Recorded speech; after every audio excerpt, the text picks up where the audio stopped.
Ako nga pala si Maya. Hindi ko nasasabihin kung ilang taon ako. Basta, dalaga pa ako noong mga panahong ito'y nagsimula. Ako ay taga-baryo, anak ng isang magsasaka. Laging amoy araw ang balat ko at sanay akong maglaba sa sapa, maghabi ng banig at magtanim ng kamote sa likod ng bahay. Sa tuwing pista lang ako nakakapagsuot ng barot saya na hiniram pa kay inang dahil hindi naman kami may kaya. Pero kahit ganoon, masaya ako sa aming payak na buhay. Noong araw na yon, tanghaling tapat, mag-isa akong naglalakad sa palayan. Sabi nila huwag raw akong lalayo lalo na't may alingawngaw ng mga engkanto raw ang namamahay sa may puno sa dulo. Pero sino ba naman ako para maniwala agad sa sabi-sabi? Mausisa ako at sa aking murang pag-iisip, iniisip ko kung baka naman sa ilalim ng puno ay may silong na pwedeng pagpahingaan. Aba, nang matanaw ko ang puno, tila may bumubulong sa akin. Hindi sa tenga, kundi sa loob-loob ko.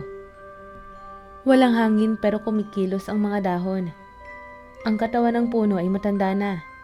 Balugtot ang sanga, makapalang lumot, at tila ba may hininga ito.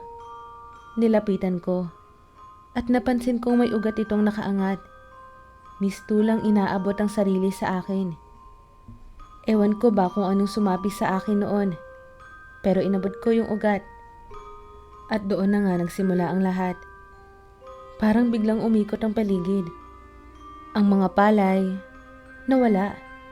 Ang init ng araw, biglang napalitan ng malamig na simoy ng hanging may samyo ng sampagita at usok ng insenso.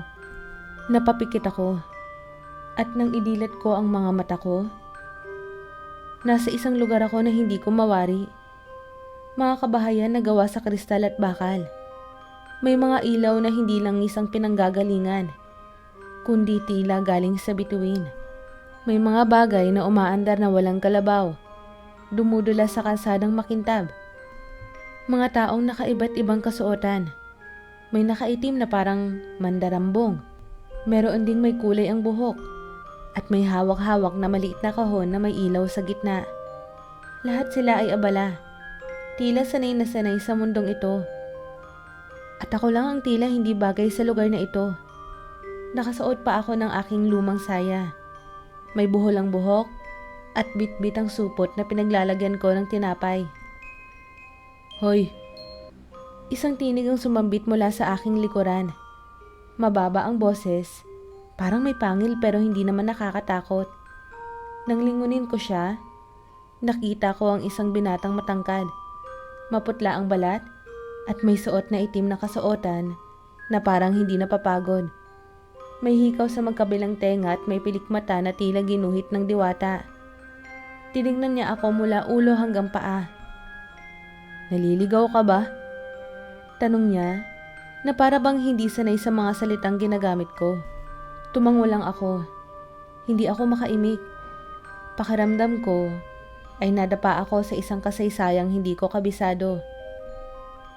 Sumama ka sa akin, sabi niya, sabay talikod. Bago ka mapansin ng mga tagabantay, bawal ang mga mortal dito. Mortal? At doon ko na nga napagtanto. Hindi to panaginip. At ang puno na aking inakyat, hindi pala basta yun puno, kundi isang pintuan. Pintuan papunta sa isang daigdig ng mga nilalang na matagal ko nang naririnig sa mga kwento ng matatanda. Ngunit ngayon, nasasaksihan ng sarili kong mga mata. Kung inaakala mo na ang mundo ay isang simpleng bilog na may langit sa ibabaw at lupa sa ilalim, ay nako, pareho tayo. Ganyan din ang paniniwala ko noon. Pero nang sundan ko ang engkantong binata na nagtawag sa akin, unti-unti kong naunawaan. May mga mundong hindi abot ng tanaw, at ang mundo ng mga engkanto ay isa sa mga yon. Ang kanyang pangalan ay Axel. Oo, Axel. Anong klaseng ngalan iyon? Akala ko noon, lahat ng nilalang sa daigdig na ito ay may mga pangalang gaya ng Juan, Pedro, o Basilio. Subalit sa kanila, kakaiba ang lahat. pati na rin ang mga pangalan. Tahimik lang akong sumusunod sa kanya habang ang mga mata ko ay lumilipad sa mga tanawing hindi ko kailanman pinangarap makita. May mga gusaling kristal na sumasayaw ang ilaw. May mga pader na humihinga at nagpapalit ng kulay ayon sa damdamin ng mga naninirahan. Sa halip na kabayo, may mga makinang lumulutang. At sa halip na parol, may mga bolang liwanag na sumusunod sa mga tao. Huwag kang masyadong tititig. Bulong ni Axel habang pasimpleng nilingon ako. Makaka-attract ka ng mga tagabantay. Kapag nalaman nilang isa kang mortal, lagot ka. Napakagat ako sa labi ko. Tila ba ako ay batang nasilipang naglalakad sa gitna ng isang piyestang hindi para sa kanya. Naramdaman kong nanginginig ang kamay ko. Kaya pinisil ko ang tela ng suot kong saya. Nakaramdam ako ng hiya. Luma, gusgusin, at lubos na saliwa sa mga makintab at modernong kasuotan ng mga naroroon. Dinala ako ni Axel sa isang maliit na lugar na parang bahay kape. Ngunit kakaiba rin iyon. Ang mga mesa ay gawa sa ugat ng puno ngunit pinakintab ng liwanag. At ang mga silya ay lumulutang. Walang paa iyon. Tinuro niya ang isang upuan. At agad akong naupo. Bagamat medyo kinakabahan ako nun kasi baka bigla akong mahulog. Magpahinga tayo rito sandali. Ani Axel, habang kinukuha ang isang maliit na kwadradong aparato mula sa kanyang bulsa. Hindi kita pwedeng dalhin agad sa loob ng sentro. Baka makatawag pa ito ng pansin. Sentro? Tanong ko. Tiningnan niya ako saka tumawa. Sentro, kung saan naroon ang puno ng kapangyarihan ng mga engkanto. Doon pinapanganak ang mahika namin. Doon iniimbak ang mga lihim ng daigdig na ito. Pero hindi lahat ng gaya mo pinapayagang makapasok. Medyo napaatras ang dibdib ko sa sinabi niya. Kaya pala panay ang lingon niya kanina. Tila ba itinakas niya ako mula sa batas ng kanilang mundo. Hindi ko alam kung bakit ko ito naitanong pero hindi ko napigilan. Ginoo, bakit mo po ako tinutulungan? Saglit siyang natahimik. Tumitig siya sa akin. Hindi yun pagtitig na tila may pagnanasa, kundi yung parang may gustong unawain sa kaluluwa mo. Dahil nakita kitang humawak sa ugat at hindi lahat ng tao kayang hawakan yun. At ikaw, iba ka. Iba? May dugo ka ng engkanto. Konti lang pero naroroon. Napasinghap ako. Ako? May dugong engkanto? Hindi ako makapaniwala. Ang aking inang ay isang karaniwang magsasaka. Ang ama ko naman ay wala na sa mundo. Sabi nila ay namatay sa giyera noong bata pa ako. Paano ako magkakaroon ng dugo ng engkanto? Bago pa ako muling makapagtanong, tumayo si Axel. Halika, dadalhin kita sa ligtas na lugar. At may mga kailangan kang malaman. Habang kami ay naglalakad palabas ng kapihang iyon, unti-unti kong napansin na hindi lahat sa mga mundo ng engkanto ay masaya o maganda. May mga lugar na animo ay tinabunan ng anino. Itim ang ulap sa ibabaw. At ang mga nilalang doon ay tila nilulumot ang balat. May mga engkantong walang mga mata. May mga tila may sungay at pakpak na nahulog. Ibang-iba sa mga makikintab at maririkit na nilalang na unang bumati sa paningin ko. Mga nilalang ng dilim. Paliwanag ni Axel habang patuloy ang hakbang. Dati silang mga engkanto rin, pero nadungisan ng kasakiman. Nakikipaglaban sila sa amin para maagaw ang sentro. At hindi sila natutuwa sa mga gaya mong mortal na may dugong engkanto. Hindi ko alam kung bakit pero may parte sa akin na nadudurog. Parang may nakatagong bahagi ng kasaysayan ko na hindi ko pa nasisilip.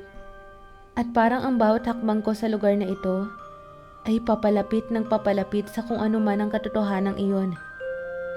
Ilang minuto pa, Narating namin ang isang tahanang hugis kupula, gawa sa pinagsama-samang salamin at kahoy. Nang buksan ni Axel ang pinto, bumungad sa akin ang isang maliit na kwarto na puno ng mga kagamitang hindi ko mawari.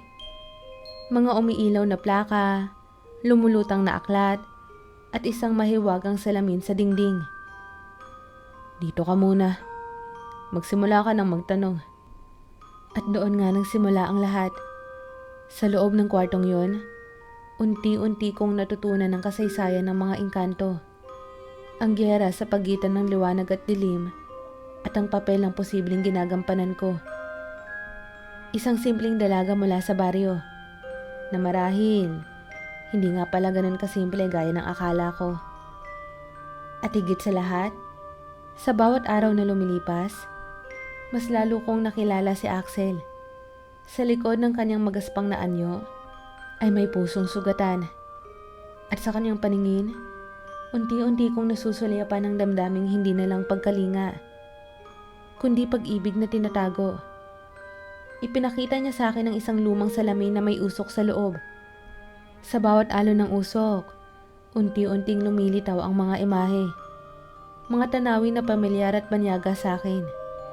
Una, nakita ko ang aming baryo. Ang palayan ni Ama, ang kubo naming may pawid na bubong, at si Inang na may hawak ng tinidor habang pinapalayas ang mga manok sa looban. Napangiti ako. Ngunit hindi nagtagal. Ang ngiti ko ay napalitan ng kaba. Nagdilim ang paligid sa salamin. Umiiyak si Inang. Napaluhod sa harap ng isang matandang lalaking may sugat sa braso at duguan ang gilid ng ulo. May mga tao sa paligid na nagkakagulo. May mga nagsisigawan. May mga umiiyak. Tapos, may tinig na mula sa loob ng salamin. Mababa at tila puno ng galit. "Ang lahi ninyo ay isinumpa hanggang sa kahuli-hulihang henerasyon." Napaurong ako. Nanginginig ang tuhod. At hindi ko namalayan, napapitlag ako sa bisig ni Axel. Agad niya akong isinalo. At sa gilid ng aking pandinig, narinig ko ang bahagyang ungol ni Amanisa. "Wala kang alam, bata. Bulong ng matanda. Ang dugo ng mga sumayao, iyan ang pinagmula ng digmaan sa pagitan ng liwanag at dilim." Sumayao? Iyan ang apelyido ng aking lola sa ina.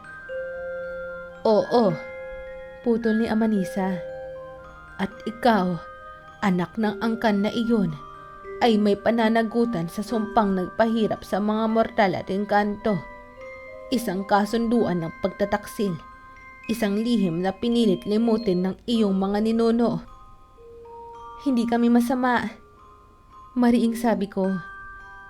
Wala kaming alam sa mga ganyang kasunduan. "Wala nga kayo. Sambit ng matanda. Ngunit ang dugo ay may alaala.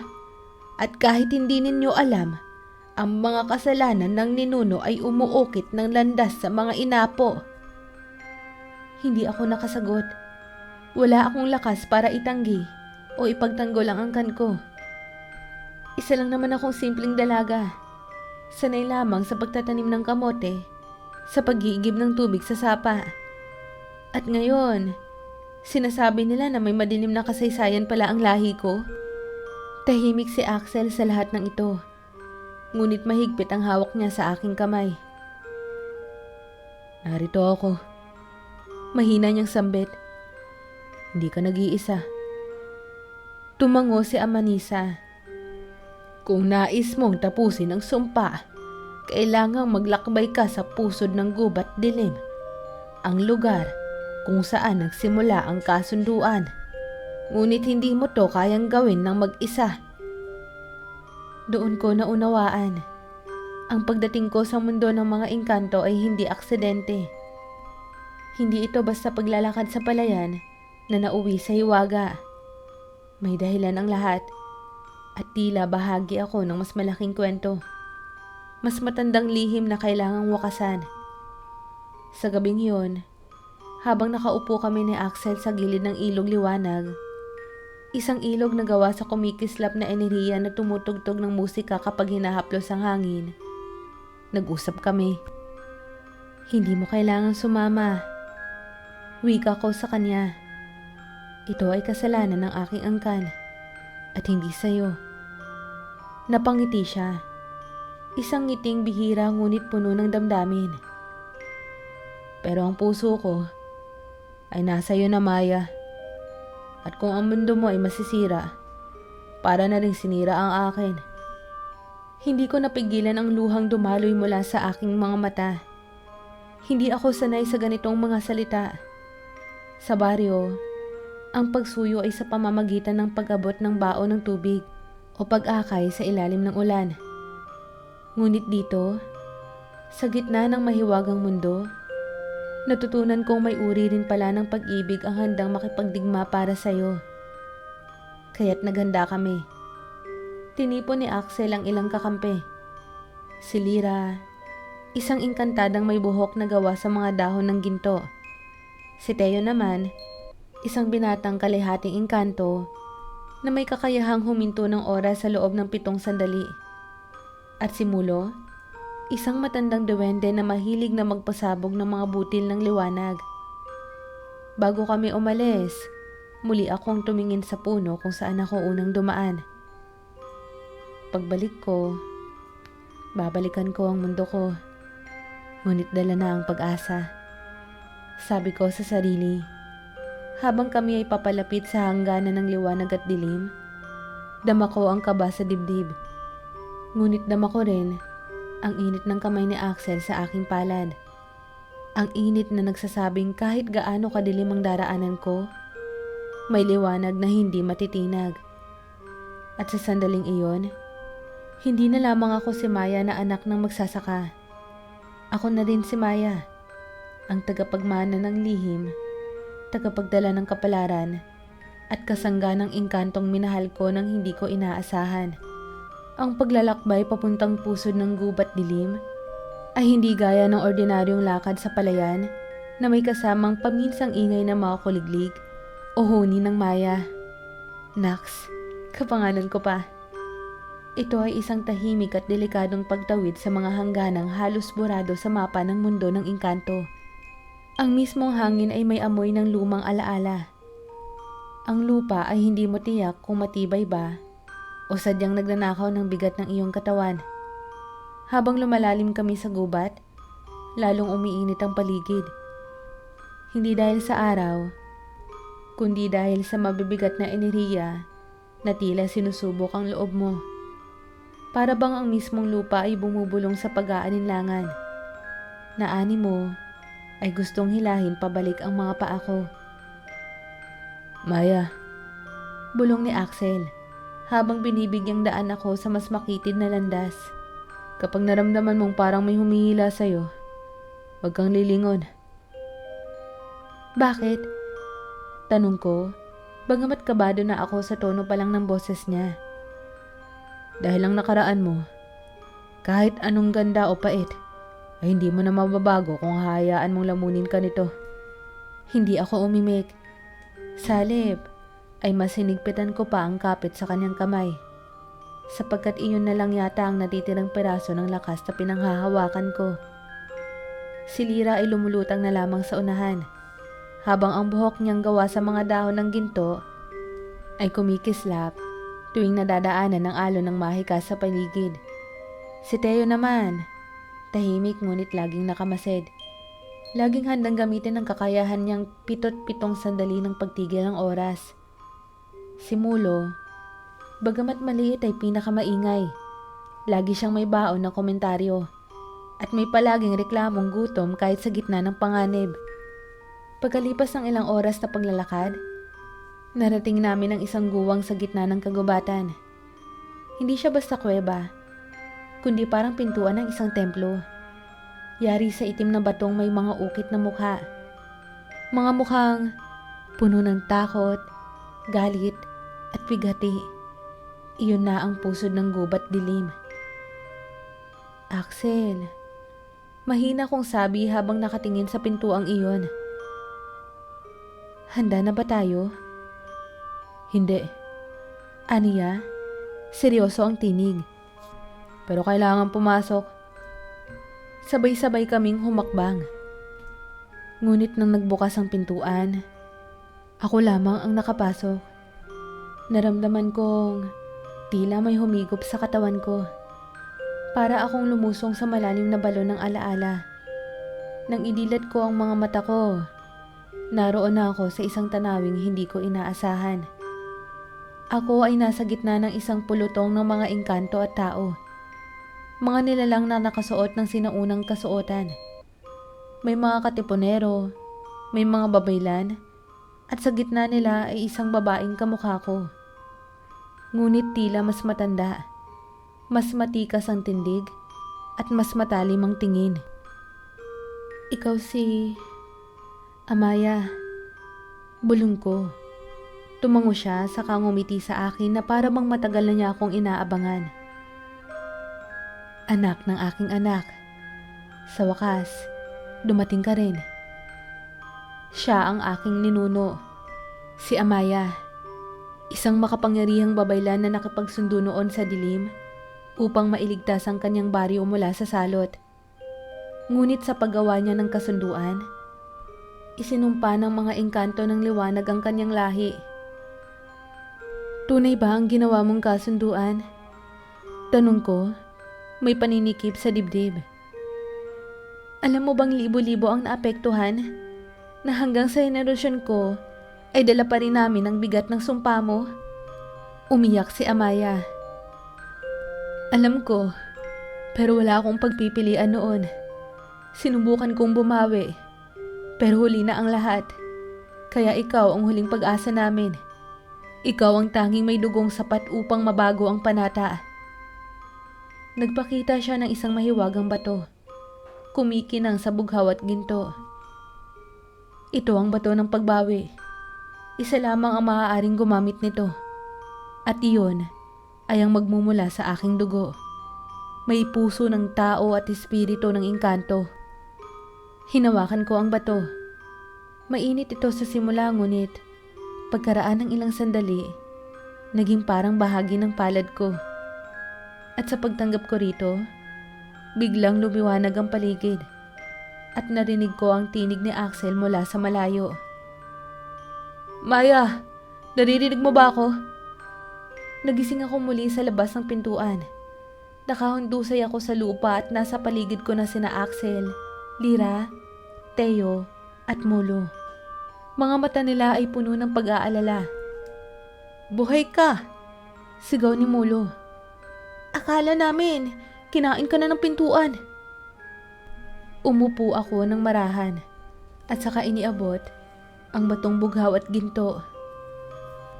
Nasa akin na ang bato ng pagbawi. Pero kailangan nating dalhin ito sa sentro. Doon lang ito magagamit para putulin ng sumpa. Sabay kaming napatingin kay Axel, na tila ba may sariling iniisip. Kailangan nating magmadali, dahil hindi lang tayo ang may alam sa kapangyarihang iyan. Aniya, sa likod ng mga puno, naramdaman naming may mga matang nakamasid. Ang dilim ay hindi nagpapahinga.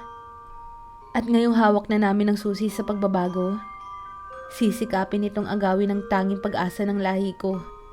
Mula sa mga anino ng gubat, isa-isang nagsilabasan ng mga nilalang ng dilim.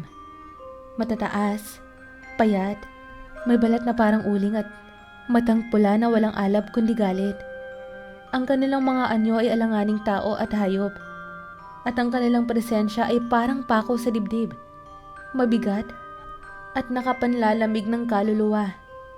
Sa gitna ng kanilang hanay, naroon ang isang nilalang na hindi ko kailanman nakita. Ngunit para bang kilala ko siya sa dugo't buto. Si Amara. Bulong ni Axel sa gilid ko.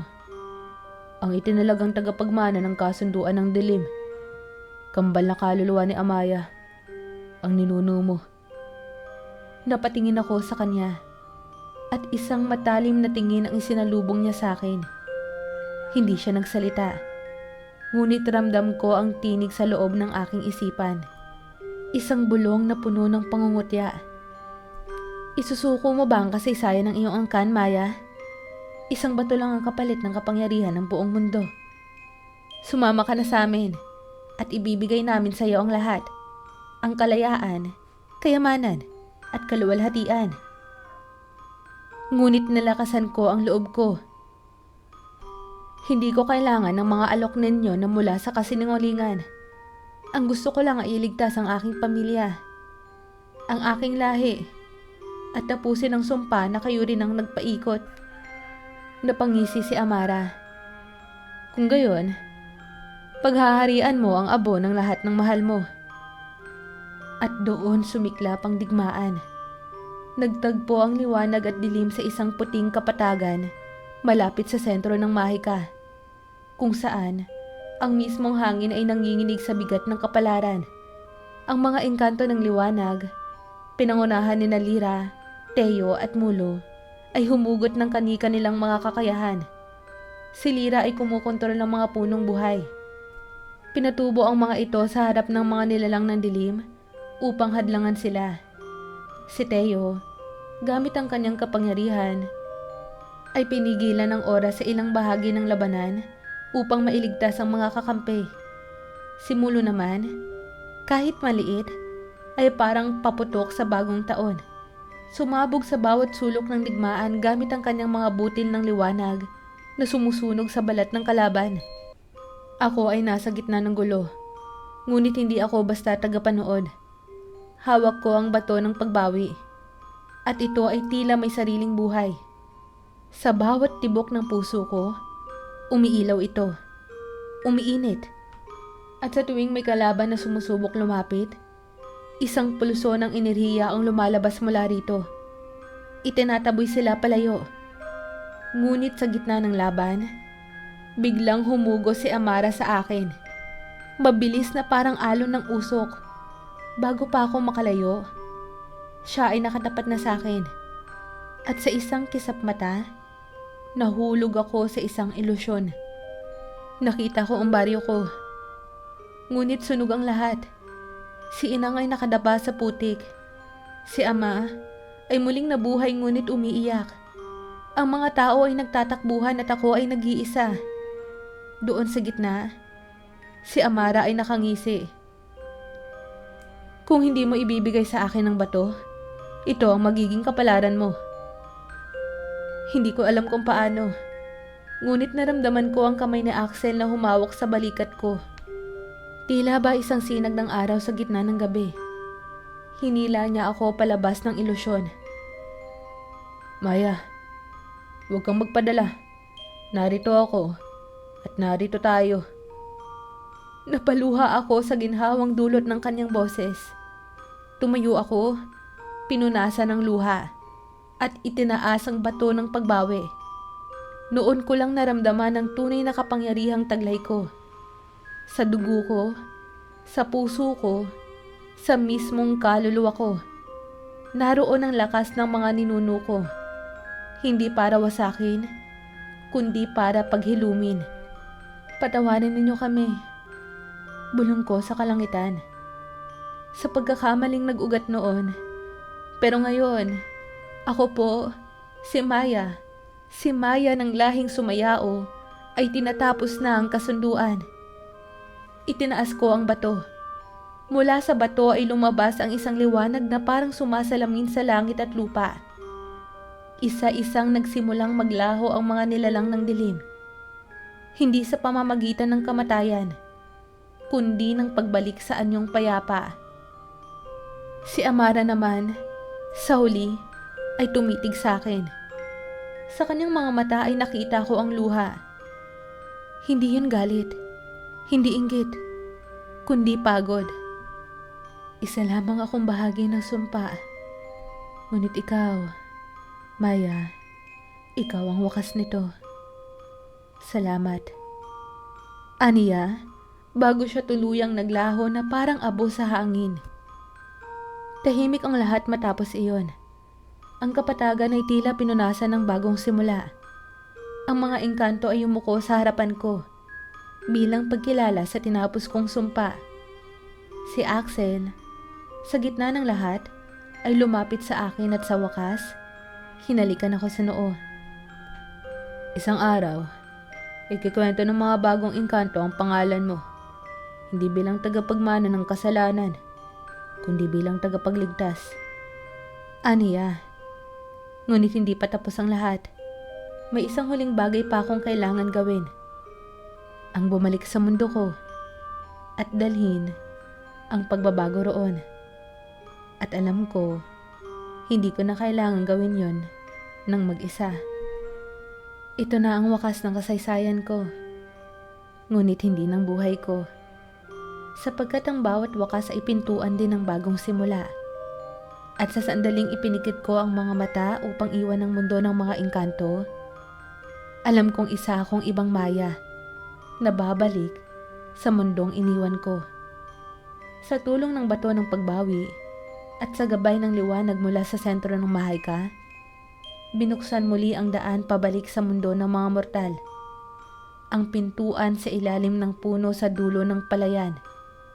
Sa huling pagkakataon, tumingin ako sa mga kasama ko. Sina Lyra, Teo, at Mulo. Lahat ay naroon. Nakangiti.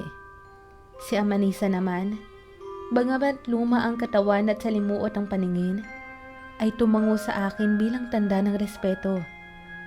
At si Axel, siya ang huling humawak sa aking kamay bago ako bumalik. Hindi ba't mananatili ka rito? Tanong ko, habang hinahaplos ang kanyang pisngi. Ito ang tahanan mo. Ang tahanan ay kung nasaan ang puso mo. At ang puso ko, Maya, ay nasa iyo.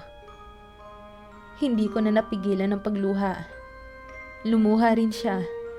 Kahit ayaw niyang aminin, kasabay ng pagliwanag ng paligid, huling bulong niya ang narinig ko. Saan ka man dalhin ng mundo, susundan kita. Pagdilat ng aking mga mata, naroon na ako sa ilalim ng puno. Ang mga ugat ay tahimik, ngunit ramdam kong buhay na buhay ang enerhiya nito. Umagang-umaga noon, ang mga ibon ay umaawit. At ang hangin ay may halimuyak ng sariwang damo at palay. Tumakbo ako pabalik sa baryo. Pagdating ko, nakita ko agad si Inang. Nagtitinda ng gulay sa tabi ng bahay. Buhay at malusog. Napaiyak ako sa tuwa at agad siyang niyakap.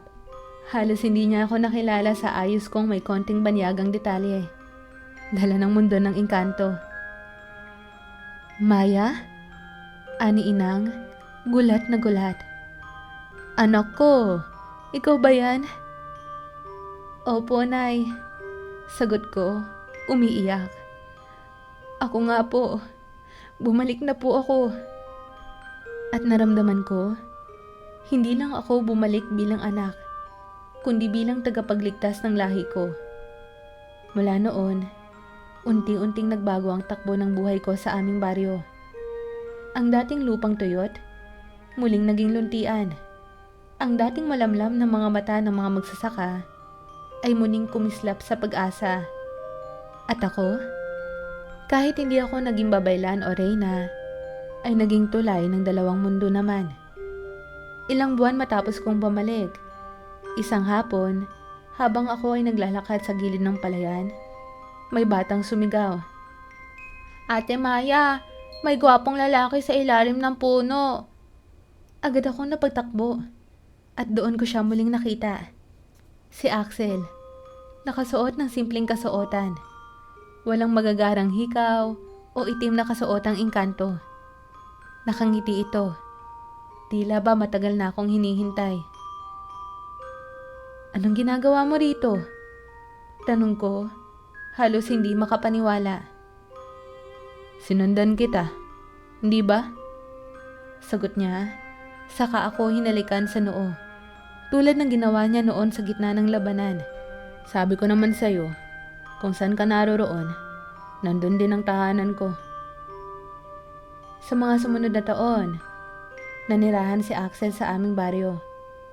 Sa una ay alanganin ng mga tao sa kanya, sapagkat kakaiba ang kanyang kilos at pananalita. Ngunit kalaunay, minahal din siya ng lahat. Tinuruan niya ang mga bata ng mga kwento ng mga engkanto. ng mga aral ng liwanag at ng dilim. Habang ako naman ay naging tagapayo ng mga kababaihan at kabataan. Hindi lamang ukol sa mga gawain sa bahay, kundi sa pag-ibig, katapangan, at katotohanan. Kaming dalawa ni Axel ay nagtanim ng mga bagong puno sa paligid ng baryo. Mga puno ng kasaysayan, puno ng pangarap, puno ng pag-ibig. At sa ilalim ng puno kung saan nagsimula ang lahat, ipinagdiwang namin ang aming kasal. Opo, payak, ngunit sagrado. Sa harap ng mga taong minamahal namin at mga espiritong hindi nakikita, ngunit damang-dama rin namin. Kung umabot ka po dito sa wakas ng aking kwento, maraming salamat po. Dahil ang kwento ko ay hindi lamang sa akin. Marahil, sa likod ng kwento ng bawat isa sa atin, ay may hiwagang hindi pa natin lubos na nauunawaan. At sa puso ng bawat pangarap, may pintuang nag-aabang, tulad ng puno sa dulo ng palayan. Kaya kung isang araw, makakita ka ng puno na tila pa may hininga, huwag kang matakot doon. Baka katulad ko, balang araw, ay matuklasan mo rin na may dugo kang kakaiba. May pusong handang magpabago ng kasaysayan at may pag-ibig na mas matibay pa sa kahit anong sumpa. Ako po si Maya. Hindi ko man tunay na pangalan, anak ng liwanag at dilim. Dalagang simpleng inibig, lumaban at nagbalik. At ngayon, masaya, sa wakas, sa puso, sa tahanan, kasama siya.